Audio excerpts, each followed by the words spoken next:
So my name is Jim Whitaker. I'm a fifth generation farmer in southeast Arkansas, and we farm rice, cotton, corn, and soybeans.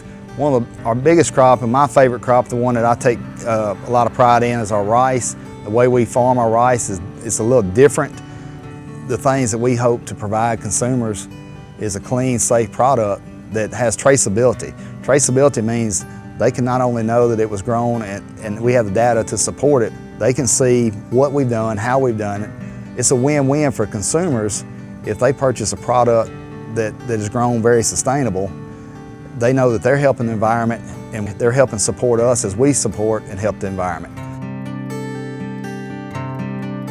We have the old family farm that's been in our family since 1890. Small piece of land, and it's where I grew up.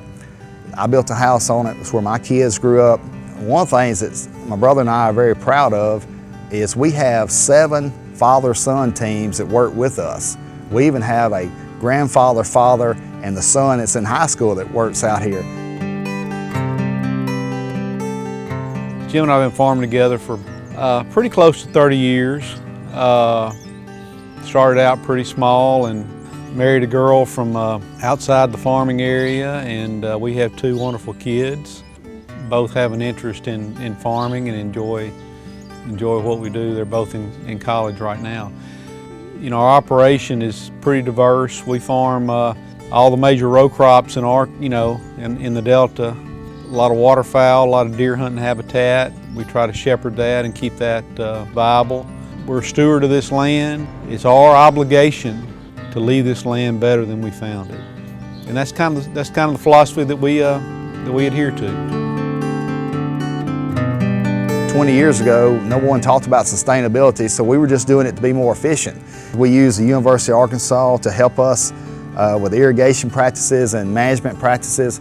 In about 96, 97, we were doing some of the first polytubing in rice fields as a water reduction method. That showed us, 20 years ago, just how much water we could save if we just changed the way we were doing things.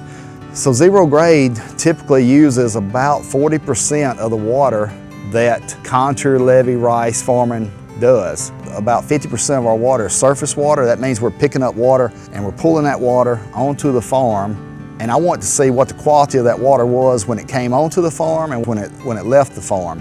And what we found after a 2-year study is water is actually cleaner when it leaves our rice fields than when we pick it up and bring it on. And our fields, by the way they're set up, naturally work very well for waterfowl. And without Arkansas rice fields, 40% of this flyway would not have a winter home. So we're reducing water, reducing nitrogen, waterfowl habitat, and our water is nice and clean when it leaves the farm. So we started about 5 years ago trying to perfect the way we farm rice. Rice is grown in a flooded environment all over the world, so you establish a flood and then we let it naturally evaporate. This is called alternate wet and drying. By allowing the soil to dry during the growing season, it reduces the methane gas that leaves the field. It also helps us lower our fertilizer. So in the last 5 years, we reduced our water use to about 12 to 15 acre inches. That's documented. We reduced our greenhouse gas emissions. That is documented. Our family was part of the first group of farmers that entered into the carbon market. We have successfully sold carbon credits to Microsoft. One thing that is very important to realize is rice that we grow, not only is our family growing it and our family is operating, and we're very proud of that, but it is actually something that people can know that's been grown in a very environmentally friendly manner, and it has the potential to reduce greenhouse gas emissions, which go toward climate change. Basically, the world's waking up to what we see every day. We have to understand farmers are very close to the land, and because they realize that their livelihood is tied to that land, tied to the productivity of the land. So we tried to figure out ways to conserve water, to utilize that surface water.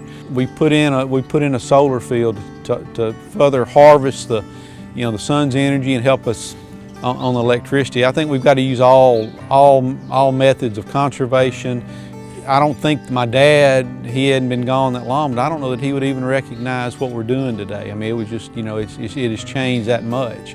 And it's really accelerating.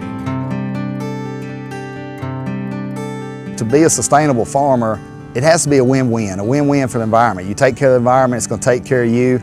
It has to have an economic impact on your farm. It has to do things that help your bottom line. And it has to help a social impact on not only your family, the guys that work out here and their families, but the community as a whole. So our family is trying to go a step above with sustainability and try to be a good steward of what we have, the natural resources, and just do the right thing.